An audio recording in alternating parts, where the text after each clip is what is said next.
Bonjour Antoine. Salut Arnaud. On a préparé un entretien ensemble et puis on a eu l'occasion de discuter pas mal de fois sur ce sujet de la notation de start-up. Donc le grand enjeu aujourd'hui, c'est que aujourd'hui toi tu ne donnes pas de conseils aux start-up, tu les notes sur des performances.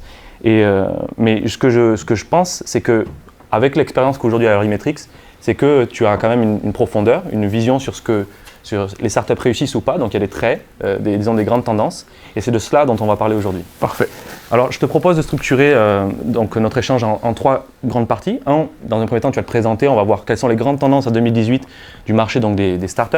Et puis aussi, par la même occasion, tu présenteras ta boîte et comment tu structures tout cela. Le deuxième grand temps, on va voir la méthodologie employée à Earlymetrics. Tu as des piliers, tu as des critères très fins, autant sur le soft skills que sur le hard skills. Donc tu reviendras là-dessus. Et enfin, on reviendra sur des best practices. Donc l'idée, c'est que cette vidéo-là, elle est filmée pour des primo-entrepreneurs qui souhaitent lancer leur boîte.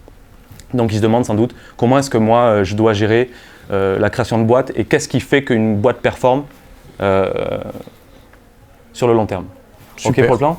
Ça me va. Bon, alors je te laisse commencer Earlymetrics, Antoine.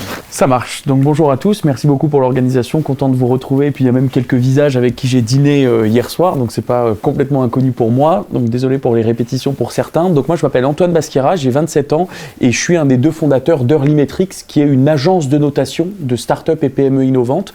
Donc moi j'ai fondé la boîte il n'y a pas si longtemps, hein. Certains d'entre vous me connaissaient à ce moment-là, il y a un tout petit peu plus de 4 ans, sur ce constat qu'il y a de plus en plus de start-up. Et ça, tout le monde l'a vu. Nous, ce qu'on a vu, c'est qu'il y avait de plus en plus d'investisseurs et de grands groupes qui voulaient travailler et investir dans les startups. Et en fait, qu'il leur manquait de l'analytics pour appréhender ces sociétés-là qui sont complètement différentes des investissements ou des boîtes avec lesquelles ils ont l'habitude de travailler. Voilà, donc j'ai fondé Earlymetrics avec l'ambition de devenir la première agence de notation de startups et PME innovantes. Donc ça, c'était fin 2014. Et aujourd'hui, fin 2018, on a noté 2300 boîtes à peu près pour le compte de 260 clients. On est une soixantaine de team members basés entre Londres, Paris, Tel Aviv et Berlin. Donc on est allé assez vite à l'international. Et nos clients, donc nos 260 clients, il y en a 30% d'entre eux qui sont des investisseurs, donc des VC, des fonds de private equity, des family office, ça c'est 30% de nos clients.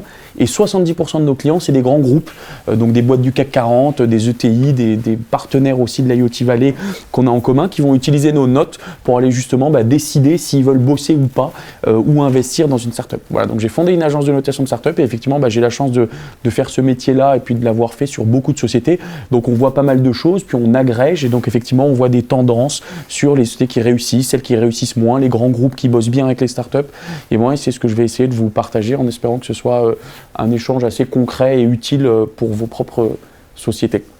Donc du coup, les tendances cash, qu'est-ce qui se détache du marché? Est-ce qu'il y a des boîtes qui réussissent plus que d'autres?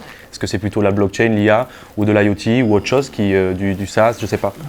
Aujourd'hui, c'est quoi? Aujourd'hui, dans le stade de développement dans lequel vous êtes, quel que soit votre secteur, quelle que soit votre idée, quoi que ce soit, vous pouvez réussir un certain palier qui est de faire 1 million d'euros de chiffre d'affaires. Donc, tout secteur d'activité, c'est pas là où ça va jouer. C'est pas si vous êtes sur un marché porteur, si vous avez des gros clients, des petits clients. Vraiment, la tendance, ça va être beaucoup sur vous, qui vous êtes, c'est quoi l'équipe au début, c'est quoi les compétences que vous avez et votre qualité d'exécution. Donc je pense que ça, c'est un point à démystifier. C'est pas la réglementation, c'est pas les startups qui réussissent, on vit et on meurt dans des tout petits environnements. On peut vivre et mourir à Toulouse dans les 3-4 bâtiments de l'IoT Valley, comme on peut y réussir. Donc le grand mouvement des planètes, des secteurs et des technologies, tout ça c'est assez faux d'aller chercher des excuses ou des tendances de réussite derrière ça. Ce qui va vous faire réussir dans vos 2-3 premières années, c'est qui vous êtes et vraiment comment vous bossez concrètement sur l'exécution, qu'est-ce que vous allez chercher. Et c'est de ça dont on va discuter plus qu'une tendance sectorielle ou technologique. Ça peut impliquer est-ce que vous ferez 50 millions d'euros de chiffre d'affaires ou 10 millions d'euros de chiffre d'affaires. Mais est-ce que vous allez créer une histoire qui marche entre maintenant et dans 3 ans? Ça ne dépend pas du secteur dans lequel vous êtes et ça ne dépend pas de la technologie que vous appliquez. Ça dépend de vous et de comment vous exécutez. Alors on va pouvoir rentrer dans la mécanique startup, on va dire. On va voir comment est-ce que toi tu l'analyses, c'est presque clinique, j'ai envie de dire. Ouais. Alors, tu as 3 piliers, je crois, c'est ça Tout à fait, oui. Et ensuite, dedans, tu as 27 sous-critères. Oui. Alors, est-ce qu'on pourrait en parler des plus importants Bien sûr. Ouais. Donc déjà, nous, qu'est-ce qu'on note? Quand on donne une note à certaines de vos sociétés, à Citimeo, à X ou Y de sociétés, nous, ce qu'on va noter, c'est la probabilité de croissance à 3 ans. Je note pas si vous êtes gentil, méchant, gros, petit. On note la probabilité que votre société soit en train de grandir 3 ans plus tard. Donc ça, c'est un point qui est assez important. On ne sait pas si vous allez lever, pas lever, mais si vous êtes en train de grandir. Donc 3 piliers, le management. Effectivement, les hommes et les femmes qui sont derrière les projets dans cette stade-là de développement, c'est l'actif le plus important. Donc 1, le management. 2, le projet et la technologie, effectivement ce que vous faites. Et 3, le marché dans lequel vous opérez. Et il y a 27 critères de notation sur ces 3 piliers-là avec des coefficients, et je vous donne tout de suite un peu le petit secret. Vous imaginez bien que le coefficient le plus élevé, il est derrière l'équipe. Ça, c'est assez clé, et donc ça doit bien vouloir dire que cette concentration de qui vous êtes, qui vous recrutez au début, ça doit être vraiment un de vos points clés avec les clients. Donc on pourra rentrer dans le détail de certains critères de notation sur ces 3 piliers. Alors justement, qui est-ce que tu notes? Est-ce que ce sont des boîtes qui se sont lancées il y a 3 mois, il y a 6 mois? Et comment est-ce que tu fais ça avec? Comment est-ce que tu Alors donc nous, il faut comprendre qu'est-ce qu'on vend. On vend aux grands groupes, ils vont nous demander de noter vos sociétés ou de leur présenter des sociétés notées. On note des startups et des PME innovantes qui font entre 0 et 20 millions d'euros de chiffre d'affaires. Donc imaginez-vous, il y a des réalités très très larges. Vous êtes vous concernés, certains d'entre vous, je pense que l'essentiel d'entre vous fait entre 0 et 400 ou 500 000 euros de chiffre d'affaires, en tout cas dans vos 2 premières années.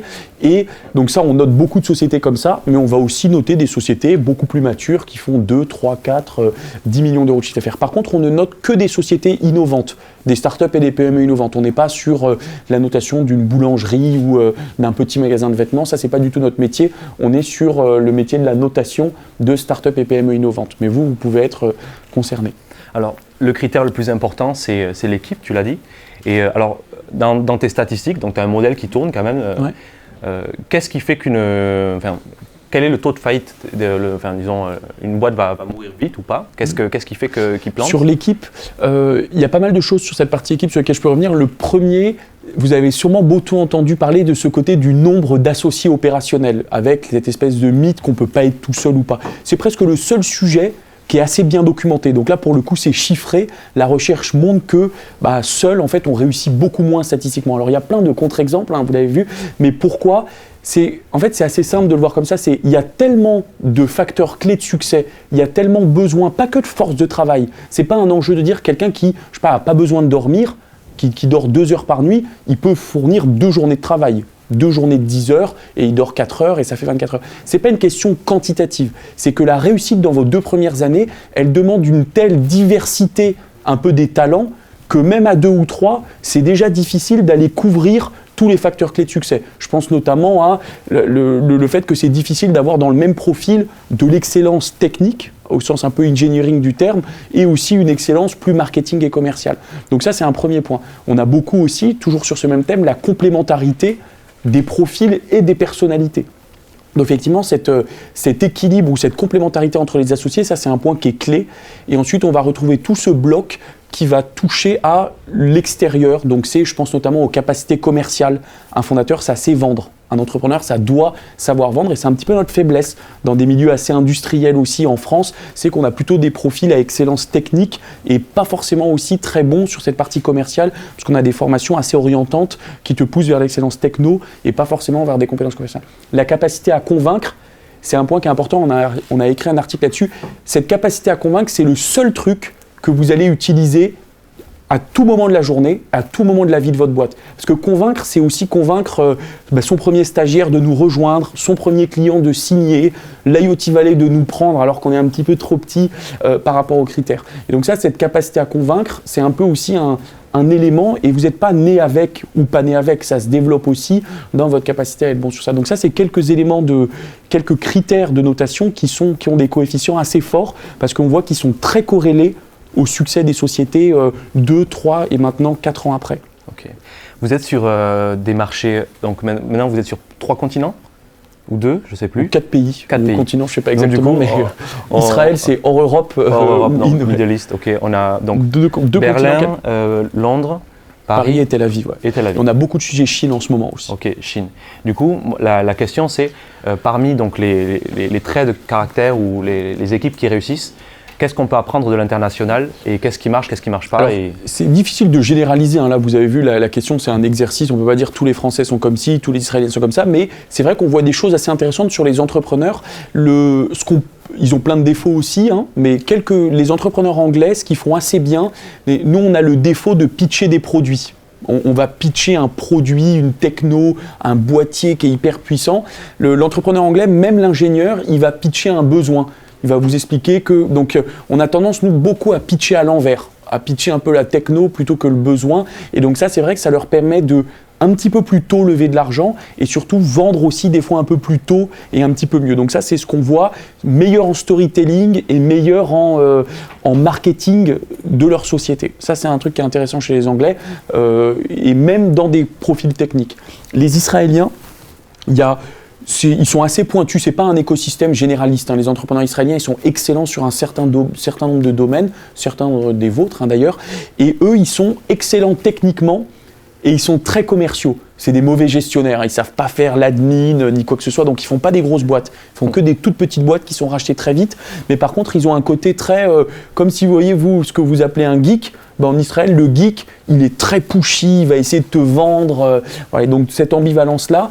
Et vu que, comme vous le savez, ils ne sont pas très amis avec leurs voisins proches, c'est un tout petit marché local, aucun marché régional. Et donc, par la force des choses, ils sont très vite obligés de penser aux US et à la Chine. Donc ils internationalisent très vite les boîtes parce qu'ils n'ont pas le choix. Alors que nous, c'est un peu une taille un peu bâtard de marché en France, c'est que notre marché il est suffisamment gros pour tester notre proposition de valeur. Il n'y en a pas beaucoup d'entre vous qui disent « Ah moi en France, j'ai pas de prospect, il faut forcément que j'aille voir en Allemagne ».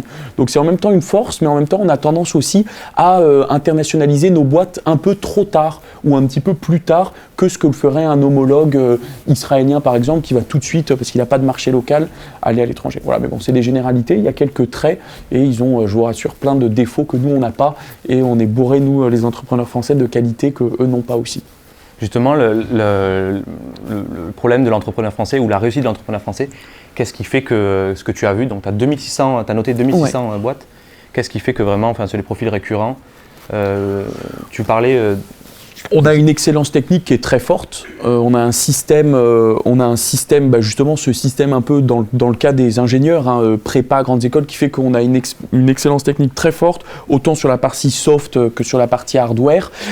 Et on a justement un tissu corporate, autant d'ETI et de grands groupes, qui peuvent porter les sociétés. Donc ça, c'est ce qu'on voit aussi dans des sociétés françaises. On peut bien réussir parce qu'on est bon. Il y a des bons ingés, des bons commerciaux, des bons financiers. Et on a un marché où tu peux avoir des gros clients qui te portent à l'international, qui te portent à développer des nouveaux produits. Voilà, après, il y a plein de choses différentes aussi. Et puis, on a un vivier justement de primo-entrepreneurs qui commence à être assez large. Voilà, beaucoup de gens veulent créer leur boîte, peut-être même trop, mais pas mal de gens, de jeunes en école ou comme moi qui étudiants, créent leur boîte aussi. Donc, quand je sors de l'université, je commence j'ai une équipe, je monte une sorte de truc fonctionnel. Ouais. J'essaie d'avoir mon premier client. C'est quoi l'intérêt, quand est-ce que je vais voir une agence de notation, donc quand est-ce que je vais voir Earlymetrics, et c'est quoi mon intérêt d'aller voir Earlymetrics? Donc déjà, venez jamais nous voir quand vous n'en avez pas besoin, parce que nous, ça nous fait perdre notre temps et vous, ça vous fait perdre le vôtre, donc on vous dira non. Le besoin d'être noté, il arrive à deux moments un peu de votre vie. Le premier, ça peut être dans le cadre de l'investissement. Si effectivement vous cherchez à lever de l'argent, le fait d'avoir reçu un tampon externe, mais nous, c'est surtout aussi ceux qui vendent en B2B. Parce qu'effectivement, vous allez être confronté à des acheteurs, le département procurement là, des grands groupes, et eux, alors, ils ne sont pas forcément très startup friendly. Ils n'ont pas forcément l'habitude de travailler. Il faut vous mettre à leur place. Hein, et si vous voulez réussir, mettez-vous à leur place. Et comprenez qu'une boîte si minuscule que la vôtre, dont on n'est pas sûr qu'elle sera encore debout dans 6 mois, lui, ça lui fait peur et à juste titre parce qu'il n'est pas sûr que vous allez délivrer. Et donc là, c'est un moment où le fait d'avoir été noté et si possible bien noté, même si ce n'est pas nécessaire forcément, ça va vous aider à dire regardez, cette agence-là, elle a noté ma boîte, moi je ne les ai pas payés, je n'ai pas de conflit d'intérêt avec eux. Donc ça peut être le cas, puis ça vous fait un feedback. Nous, on n'a rien à vous vendre. En fait, donc vous allez être noté. Bonne, mauvaise note, ça ne change rien. On va vous débriefer de votre note et ça vous fait un feedback assez positif. Et je rappelle, c'est gratuit pour vous. Donc ça peut être les intérêts. Et si vous n'en avez aucun intérêt, nous, on n'y a pas d'intérêt puisqu'on ne va pas présenter à nos clients. Et du coup, je suppose que des fois, comme partout dans tout modèle, il y a des failles. Ouais, c'est ça. Des faux positifs, des boîtes très bien notées qui se cassent la tête 2 ans après, et des faux négatifs, des boîtes très mal notées qui pourtant ont pas mal de succès. Donc nous, vous imaginez, on étudie beaucoup ça, ce qu'on appelle le backtesting, où on va regarder la note qu'on a attribuée. Je prends l'exemple de David qui a été noté beaucoup de fois, je crois, et puis très tôt. On va attribuer une bonne note il y a 3 ans et demi à Citimeo une première fois. Et nous, en fait, derrière, 1 an après, 2 ans après, 3 ans après et bientôt 4 ans après, on va rappeler et on va regarder la croissance du Citimeo pour dire est-ce que nous on avait prédit une forte croissance ou une assez forte croissance, est-ce qu'elle est réelle, oui ou non. Et donc ça fait une gaussienne, des notes attribuées, et on regarde la corrélation en fonction des quartiles ou des quintiles et de où est-ce qu'en sont les boîtes 2 ou 3 ans après. Mais effectivement, comme tout modèle un peu à vocation statistique, on a nos faux positifs et nos faux négatifs. Est-ce que être en région, ça conditionne une bonne note ou une mauvaise note?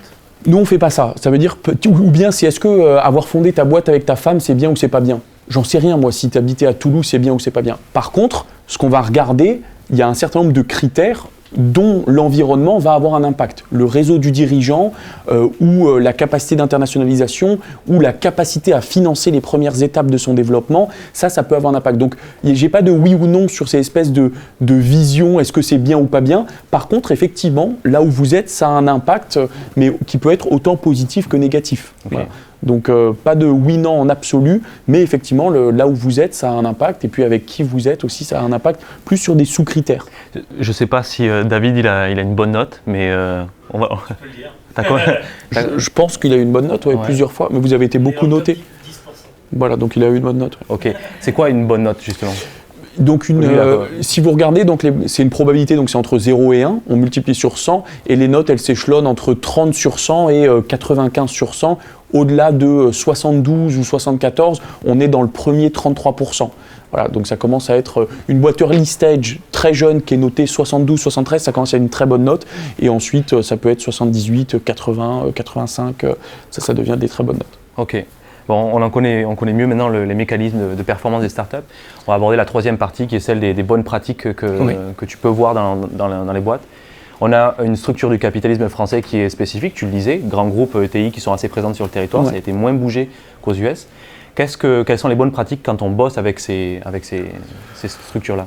Il y en a beaucoup, donc déjà, on a beaucoup en fait tendance à leur renvoyer la faute. Ça, moi, c'est quelque chose, je vous conseille vraiment d'arrêter de dire c'est la faute aux grands groupes, ils sont nuls, ils sont lents, voilà. Mettez-vous à leur place et essayez un peu de vous projeter parce que de temps en temps, ils disent que nous, on est nuls, parce qu'on n'est pas pro, parce qu'on ne répond pas dans les délais, parce qu'on a dit qu'on délivrait, ça. Donc, il faut toujours un peu, ça, c'est essayer de vous projeter en face de votre interlocuteur, surtout quand il est dans un environnement qui est tellement différent du vôtre. Si vous faites ce travail de projection, de vous mettre à la place du directeur des nouveaux produits de chez Carmila que vous avez en face de vous, vous allez être un petit peu meilleur. Et ensuite, il y a quelques éléments clés. Le premier, c'est faites bien attention au temps que vous allez mettre pour aller gagner ce contrat-là. Faites bien, tapez sur un minuteur, première rencontre, dans 2 mois, il faut que j'ai eu un go ou un no-go.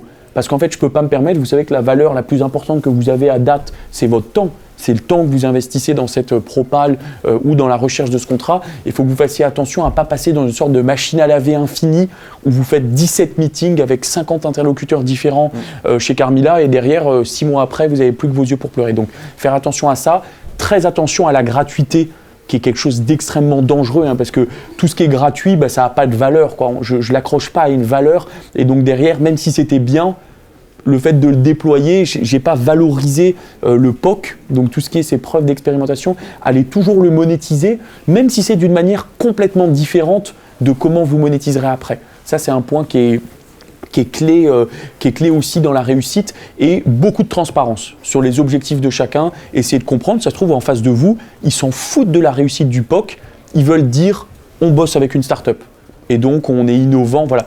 Si vous le savez, pourquoi pas? Ça se trouve, vous aussi, ça va vous faire plaisir de faire un coup de com' et de dire que vous bossez avec Airbus, alors que dans la réalité, vous avez fait un POC de 3 fois rien que personne ne va jamais utiliser. Mais bon, pourquoi pas? Donc moi, beaucoup de transparence. Allez-y assez cash un peu dans cette notion de dire, on sait qu'on n'est pas exactement du même monde, mais essayons de se comprendre et de faire en sorte, n'allez pas dans la gratuité, faites très attention au temps et à ne pas vous faire défocaliser trop non plus sur des choses qui ne seraient pas génériques ou que vous n'allez pas pouvoir réappliquer derrière.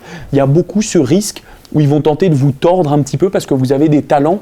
et ils vont vouloir vous faire créer quelque chose qui est utile que pour eux. Et ça, c'est un peu un modèle où ils vont utiliser vos talents avec une composante servicielle, alors que vous, et en particulier ici à l'IoT Valley, vous avez plutôt un intérêt à pousser un produit.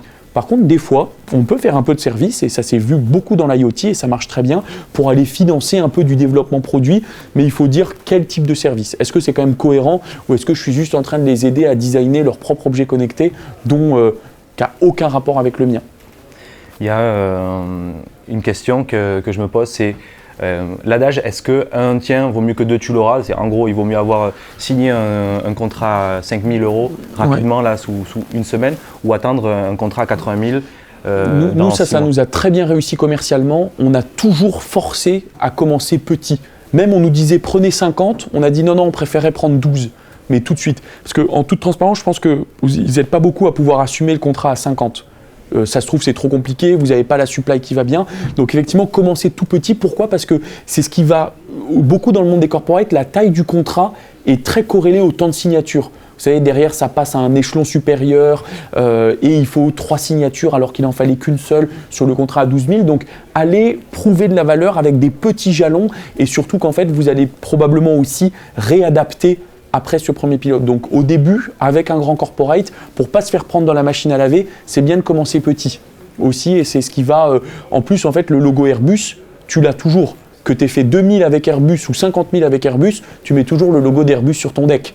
Voilà. Et en fait, on itère comme ça. Et alors, du coup, là, je me demande, dernière question avant de laisser la place aux questions du public, c'est… là, c'est un peu la poule et l'œuf, quoi. Je veux avoir Airbus dans mon deck, mais comment est-ce que je fais pour l'avoir, sachant que ça va être hyper long? Comment je fais pour avoir mon premier contrat qui fait… Donc déjà, il ne faut pas avoir peur d'y aller, parce qu'en fait, ils sont beaucoup plus bienveillants que ce que vous pouvez penser, et ça les intéresse eux aussi. Et effectivement, se poser la question s'il n'y a pas des marges d'escalier à aller chercher avec des plus petits clients, peut-être moins prestigieux, mais aussi qui vont être plus intéressés à vous faire des éléments de co-développement. Voilà. Mais n'ayez pas peur un peu de contacter en direct tout ce qui est le cold call. En fait, ça marche assez bien. Ça marche assez bien en B2B parce que dès que votre proposition de valeur est assez différenciante. Donc, il ne faut pas avoir peur de y aller. Si vous pensez qu'il y a des marges d'escalier avec des plus petits clients qui sont probablement à très forte valeur ajoutée aussi, allez-y. Et sinon, utilisez votre réseau.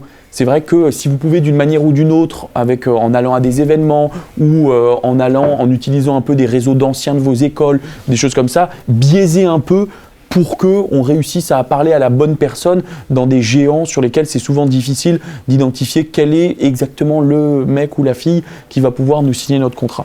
En fait, une dernière question, promis.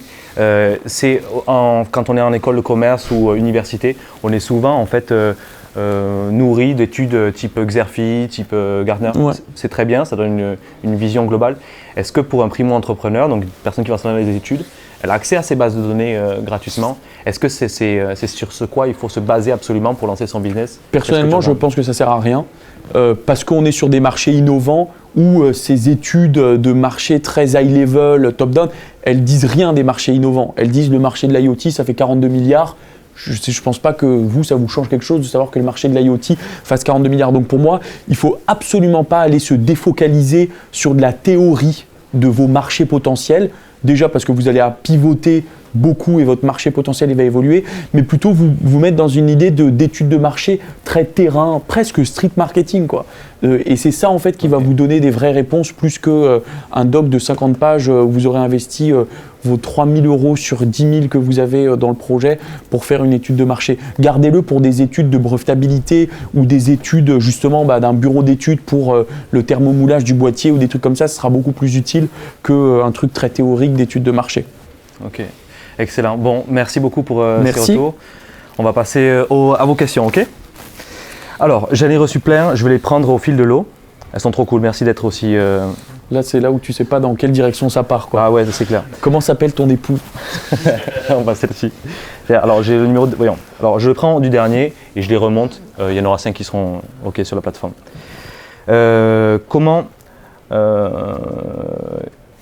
OK, qui est le top 3 des startups? Quel est leur CA, leur croissance? Donc des startups notées au-dessus de 90 sur 100. Ouais. Il y a eu des boîtes israéliennes, des boîtes françaises, anglaises, beaucoup de B2B. Et effectivement, c'est des boîtes qui font plus de 350% de croissance sur leurs 3-4 premières années. et qui du coup entre 0 et 3 ans passe de 0 à 3 millions d'euros de chiffre d'affaires assez vite. Donc Early Metrics valorise beaucoup. Voilà, Facebook, Airbnb. je pense qu'ils auraient été très mal notés.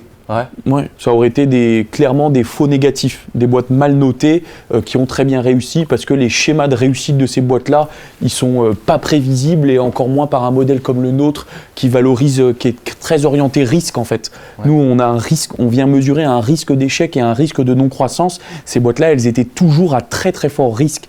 Donc je pense pas que Early Metrics ait une très forte capacité de prédiction des licornes ou de ce genre de trucs. Ok. Nous, on va mieux prévoir la croissance d'un Tilki, d'un Citimeo, d'un Ublim ou de boîtes comme ça. On sait très bien prédire la croissance de ces boîtes-là. Ces trucs-là, nous, on les aurait pas bien notés. Okay. À l'IoT, on est beaucoup porté sur le B2B. Est-ce que le B2C, ça se fait sanctionner par les notes d'Early Metrics? Pas mal, malheureusement, ouais, on a ça. Le modèle, il est très... parce que justement, c'est cette notion de risque, c'est des modèles qui sont très capital intense. Il y a une course à l'armement sur la levée de fonds. Tu gagnes de l'argent très tard. La valeur, le modèle économique, il est très difficile à justifier dans les premières années. Il y a un palier de masse critique qui est souvent très très cher à atteindre. Donc effectivement, nous, vous êtes plutôt sur des modèles de société qui peuvent être potentiellement très bien notés très tôt par Early Metrics et donc attirer ces investisseurs et ces grands groupes pour lesquels on travaille. Il y a une autre question, donc troisième, c'est est-ce que donc l'âge des entrepreneurs, est-ce que c'est un problème pour les grands groupes? Alors ce qu'on voit, c'est que quand même le taux de réussite d'un entrepreneur, n'en déplaise à tous, mais en vrai ce qu'on montre, c'est qu'à 40 ans, on a plus de chances à réussir que En France, on a deux types d'entrepreneurs. Okay. Il y a deux groupes démographiques, 23-29, ça c'est les primo-entrepreneurs. Ensuite, il n'y a plus rien entre 29 et 42. Peu près, créer plus de boîtes. Oui, il y a des charges, famille, d'achat immobilier et tout, donc on n'a plus rien. Et ensuite, on reprend 46-52, qui ont déjà une carrière de cadre. Donc ça, c'est ce qu'on voit aussi. Et effectivement, mais pareil, c'est pas l'âge, on va pas dire vieux ou jeune, mais il y a des critères où effectivement, ils se seront développés avec le temps. Mais absolument pas de sous-notation des primo-entrepreneurs. Et ce que vous n'avez pas, vous, en seniorité, allez le chercher dans vos advisors. Allez le chercher dans un board, mais il y a énormément de succès d'équipes de primo-entrepreneurs bien entourées. Donc si vous êtes dans une situation où vous vous sentez léger sur un certain nombre de sujets, mais ce qui est complètement normal, allez chercher de l'expertise, mais cette expertise-là, franchement, tentez pas de l'internaliser trop vite. Vous ne pouvez pas payer un mec 100 000 au début ou 120 000. Voilà. Ok. On a fait le tour des questions parce que je crois que, je suis revenu quand même pas mal sur vos questions dans ma grille d'interview. Bon, on s'arrête là? C'est vous qui décidez, on va manger. Est-ce que vous avez des questions pertinentes tout de suite, ou même pas pertinentes? Il n'y a pas de questions bêtes. Est-ce que vous avez... David? Comment tu fais pour... je suppose que la réputation de l'agence de notation va sur votre capacité à éviter les erreurs sur les notations. Qu'est-ce que vous faites pour virer les startups qui ont fait faillite? Combien il y en a statistiquement, vous voyez, et comment vous les nettoyez de façon à cleaner un peu votre répute? En fait, tout ce que font les agences de notation normales, qui ont très mauvaise réputation, on essaie de faire l'inverse. Okay. Voilà. Parce que déjà, rendez-vous compte, mettre agence de notation dans ton nom après la crise des subprimes et pas te faire cracher dessus, c'est déjà un exploit en soi. Et donc effectivement, on est très transparent sur les critères de notation, sur les faux positifs, les faux négatifs. Et donc en fait, quand on en a, c'est faible, c'est même pas 1% ou 2%, on va les regarder individuellement et on va essayer de comprendre. Et en fait, où c'est une erreur de notre part, on a mal noté un critère, mais ça c'est très rare. La plupart du temps, il y a eu ce qu'on appelle un facteur sismique extérieur que le modèle n'est pas capable de capturer. Une boîte très mal notée, mais pour une question de concurrence entre Club Med et Decathlon, est racheté par Decathlon ou Decathlon investit 30 millions. Voilà, ça c'est un facteur sismique externe, mais on communique dessus et au contraire on est assez transparent. Et derrière, comment on évite ça? C'est beaucoup des process de double relecture ou d'échantillonnage statistique pour que tous les analystes notent de la même manière. Ça c'est très important pour nous, sans quoi tu aurais une divergence dans la manière de noter. Excellent. Monsieur, une là et puis ensuite là-bas. Est-ce que, j'ai bien compris que vous évaluez les porteurs, maintenant est-ce que vous interviewez également les marchés, c'est-à-dire les clients potentiels, les utilisateurs potentiels? on a 3 produits de notation, un à 3 000, un à 5 000 et un à 12 000 euros par startup. Et dans le troisième, qui est très utilisé dans le M&A ou dans les investissements en equity, là on fait aussi ce travail de reference check. Donc sur la notation à 3 000, on borne notre notation uniquement sur ce qu'on appelle les associés opérationnels, qui est une notion très particulière, vraiment. Donc c'est autant du capital que de l'opérationnel. Et derrière, sur des notations plus poussées, on va justement on va aller interviewer les clients, mais aussi des employés. Effectivement, voilà. Donc c'est pour des startups qui sont quand même un peu Même pas forcément. C'est plus lié à la nature de la décision que notre client prend. Notre client, ici, il prend une décision de racheter une boîte ou d'investir 4 millions dans une boîte, il va dépenser 12 000 les yeux fermés. Si en fait c'est un POC à 12 000 euros ou à 20 000 euros, il va plutôt nous acheter une notation à 3 000. Donc ça ne dépend pas de la startup, ça dépend plutôt de la nature de la décision que notre client prend. Plus il prend une grosse décision, plus il va nous acheter une notation sur laquelle il va vouloir nous demander de faire des travaux plus poussés. Oui, question sur, on a l'IoT Valley sur les accélérateurs, les incubateurs et les écosystèmes comme ça. Ouais. Quelle est l'intégration de la modélisation de la notation et ouais. deux, ta vision sur la performance des startups qui sont accélérées dans les écosystèmes comme ça. Est-ce que vous en trouvez des écosystèmes Ben oui, parce que nous on a une chance, c'est qu'on peut noter des accélérateurs ou des fonds d'investissement en notant les sociétés qui sont accompagnées. Voilà. Et on a même des clients, des fonds de pension par exemple, qui nous disent « je veux investir dans un fonds, allez noter les boîtes de ce fonds-là ».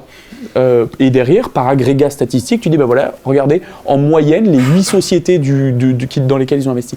Donc pour répondre à ta question, en quoi c'est pris en compte? Sur beaucoup de choses, tout ce qui est l'environnement et notamment l'accompagnement ou l'accès au réseau. Aujourd'hui, si vous voulez, je pense que chacun d'entre vous, vous n'êtes pas trop loin du responsable maintenance prédictive de chez Safran, ou je sais pas, de chez Airbus ou d'un des partenaires ou SNCF.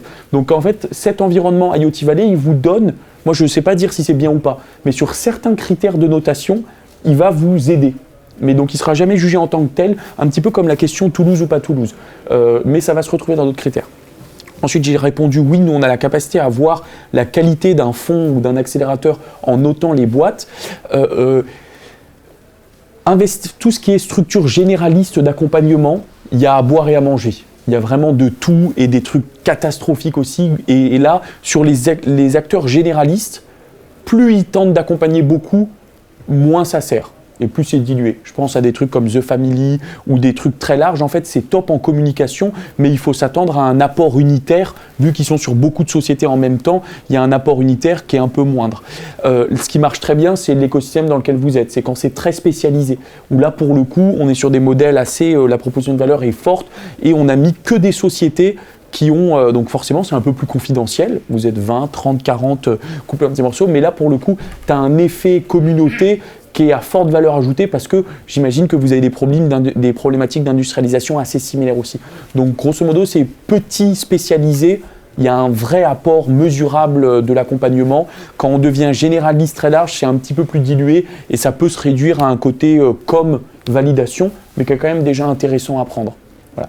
Et après, attention, allez construire aussi l'accompagnement par vous-même. Je trouve que de temps en temps, les startups, on est trop passif à dire bah voilà, c'est IoT Valley et donc mon accompagnement c'est IoT Valley. Non, c'est pas ça. C'est j'ai mon accompagnement IoT Valley qui va m'aider sur le point 2, 4, 8 et ensuite je vais aller me chercher tel angel, tel board member, tel consultant qui va m'accompagner aussi sur elle. Donc il faut être assez proactif sur ce que tu veux prendre ou pas dans l'accompagnement. Mais oui, c'est vrai qu'il est clé, que c'est clé.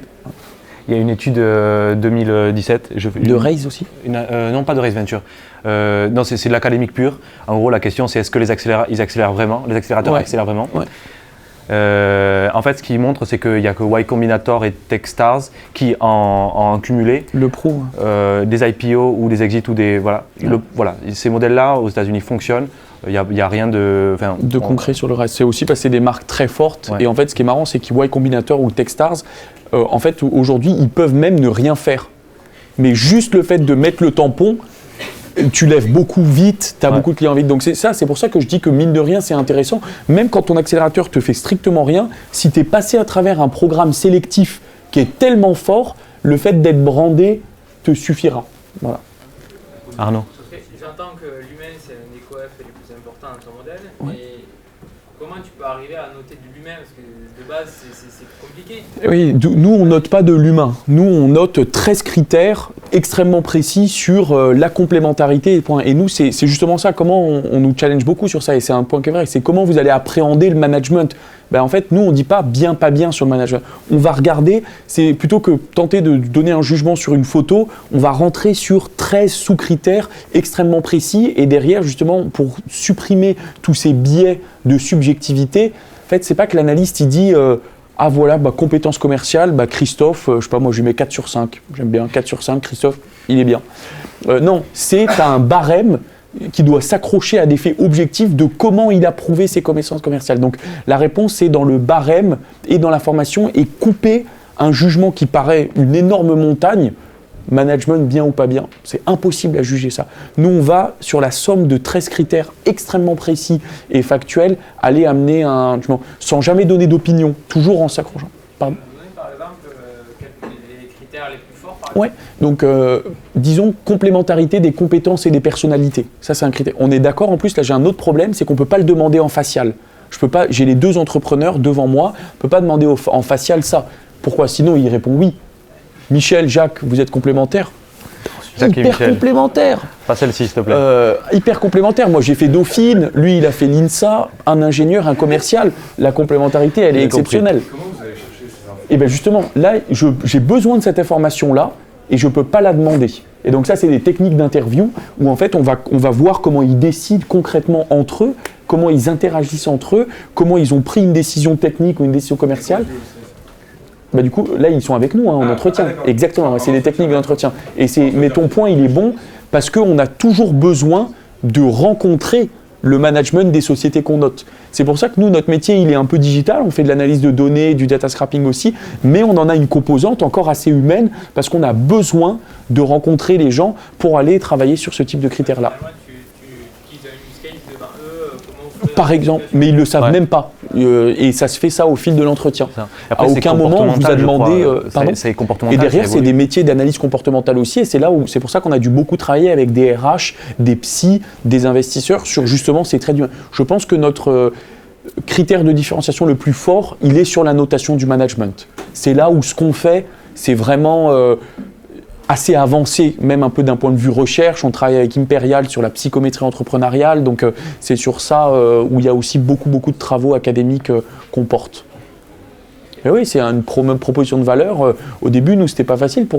On est sur des métiers, notre marché, c'est assez joufflu. Puis quand tu dis notation et start-up dans la même phrase, le premier truc, c'est on veut te mettre une claque. Spontanément. Alors maintenant, ça nous arrive un peu moins. Je ne sais pas pourquoi, d'un seul coup, on est devenu un peu plus gros, un peu désirable, un peu visible dans la presse, donc les gens sont plutôt cool avec nous. Mais au début, 100% des gens que je rencontrais, c'était des sceptiques. Alors là, vous me voyez avec la boîte qui a bien réussi 3-4 ans après, des beaux clients, tout ça, mais au début, c'est pas facile. À l'inverse, la seniorité passée, le fait d'aller chercher la seniorité, j'ai trouvé que c'était pas très valorisé dans la notation. Oui, probablement pas tel quel. En fait, à aucun moment on dit seniorité oui ou non. C'est sur un critère d'expertise marché. Voilà. Par rapport à ce que tu disais, c'est d'aller chercher la seniorité complémentaire des oui. gens. Vous avez trouvé que pour être passé dans le process, ça avait moins été vu, c'est possible dans ton cas en particulier que ça a été moins valorisé pour telle et telle raison. Vous avez été noté quand? Il y a longtemps? D'accord. Vous avez une question? Oui, le sujet est important. L'expérience, 100% des entreprises où l'ingénieur et le commercial ne se parlent pas, l'entreprise cool. Donc c'est un facteur déterminant, mais l'expérience aussi, quand on leur pose la question, est-ce que ça se passe bien, etc., même séparément, ouais. on a oui, tout se passe bien. Bien sûr. Et en plus, on est par ailleurs, derrière, que c'est pas ça. Donc ce que vous dites est excessivement intéressant. Et ce qui serait intéressant de savoir, c'est comment vous arrivez à mesurer la progression de la finesse de votre mesure. Et nous, c'est pour ça que le temps est notre ami. Plus le temps passe, plus on accumule de données sur les sociétés qu'on a notées dans le passé et sur ce qu'elles deviennent. Et effectivement, notre modèle, il s'affine. Aujourd'hui, on est à la 4e version des algos. Donc les algos de notation, c'est déjà la V4 parce que on a vu que des coefficients qu'on avait mis sur certains critères étaient trop forts, trop faibles, et nous-mêmes on affine notre modèle parce qu'on est un petit peu tout seul avec notre lampe torche sur ce sujet-là. C'est pas comme s'il y avait beaucoup de recherches comme sur la notation des actions immobilières ou ce genre de choses. Donc effectivement, le modèle s'affine avec le temps grâce à ce travail de backtesting. Yes. Dernière question, vas-y. Tout à l'heure, on a parlé de l'importance du management. Maintenant, comment vous faites pour le noter? Et au niveau de la technologie, est-ce que vos analystes sont spécialisés dans les technologies que vous auditez? Et est-ce qu'il y a des technos, des secteurs d'activité que vous ne faites pas du tout parce que vous avez Alors, plus que déjà, on ne sera jamais autant expert que vous. C'est impossible. Même si on avait 250 000 analystes, vous connaissez mieux votre techno que ce que nous, on peut la connaître. Ce qu'on sait très bien faire, c'est poser les bonnes questions, sans forcément en connaître les réponses. Et ça, c'est notre métier. Donc, les analystes, ils sont organisés plus par tendance et par grand secteur que vraiment, vous serez vraiment toujours meilleur que nous en Bluetooth Low Energy ou sur ces sujets-là, il n'y a pas de débat sur ça. Par contre, ce qu'on sait très bien faire, c'est poser les bonnes questions. Et là, ils sont orientés donc pour en avoir fait beaucoup. Et deuxièmement, c'est quand même assez dur de nous mentir. Parce qu'en fait, des boîtes en BLE, on en a vu 59. Et donc, en fait, si pour une raison X ou Y, vous êtes sur des réponses qui sont complètement différentes que ce qu'on a vu là, voilà. Donc, on a cette capacité. En fait, aujourd'hui, on est assis sur tellement de sociétés qu'on peut comparer les boîtes entre elles. Et donc, notre intelligence, plus que dans quelqu'un, parce que les analystes sont assez jeunes, ils ont entre 0 et 3 ans ou 4 ans d'expérience, et ils viennent plutôt appliquer un modèle de notation que donner un avis technologique. Mais on a la chance en fait de dire que plus que, est-ce que ça fait 10 ans qu'ils sont dans ce marché-là? Non, mais en fait on a déjà noté 2600 sociétés, donc on a cette capacité à être dans une analyse comparative plus que recommencer à réinventer un peu la roue d'une nouvelle techno. Voilà. Et est-ce qu'il y a des secteurs sur lesquels on ne va pas du tout, très peu, un petit peu à l'image du marché, tout ce qui est biotech, en France, ce n'est pas extrêmement développé, donc nous, on n'en note pas beaucoup, mais il n'y a pas de secteur où on note vraiment les sociétés dans tous les secteurs d'activité, dans la défense, l'armement, le retail, l'aéronautique, donc on est vraiment dans beaucoup de secteurs, et en miroir du marché, un tout petit peu moins dans les biotech, et encore, parce qu'on travaille beaucoup pour les grands labos pharmaceutiques, Sanofi, Servier, ces gens-là, c'est des très gros clients pour nous. Ok, nous allons clôturer ce meet-up, nous allons pouvoir aller manger un petit bout ensemble. Encore merci Antoine, merci c'était un réel plaisir de t'accueillir ici. Voilà, j'espère que ça va vous apporter à tous. N'hésitez pas à solliciter Antoine, il est là.